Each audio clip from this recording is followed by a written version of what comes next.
আমি মধ্যরাতে গত রমজানের আগে ছিলাম মদিনায়, মধ্যরাতে গেলাম, যে দেখি খুব ভিড়, দাঁড়ালাম, 50 জন 60 জন করে ঢুকলাম, ঢুকেই একটা জায়গা পেয়েছি নামাজের, উপরে লেখা মাকান তাহাজ্জুদি রাসূলিল্লাহ, রাসূলের তাহাজ্জুদের নামাজের জায়গা। মানে এখানে রাতে তাহাজ্জুদ পড়তেন, প্রাণটা ভরে 2 রাকাত নামাজ পড়লাম। তারপরে আবার প্রথম কাতারে মানুষের সাথে ধাক্কাধাক্কি করে হাঁটতে শুরু করলাম। 1 সেকেন্ডের জন্য জায়গাটারে খালি পাবেন না। হাজার হাজার মানুষ, হাজার হাজার মহিলা, হাজার হাজার নারী পুরুষ সালাম দেয়। হাঁটতে লাগলাম, হাঁটতে হাঁটতে ডান দিকে কিবলা, বাম দিকে রাউদাতুম মিন রিয়াদিল জান্নাহ, তারপরে একটা ছোট্ট ঘর, ওই ঘরে বিশ্বনবীর হাতের বাম দিকে ঈসা আলাইহিস সালাম দুনিয়াতে এসে ঘুমাবেন।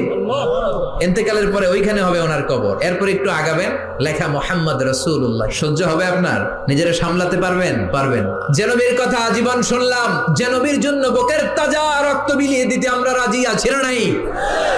ওই বিশ্বনবী নাকি এইখানে ঘুমিয়ে আছে, এই চিন্তা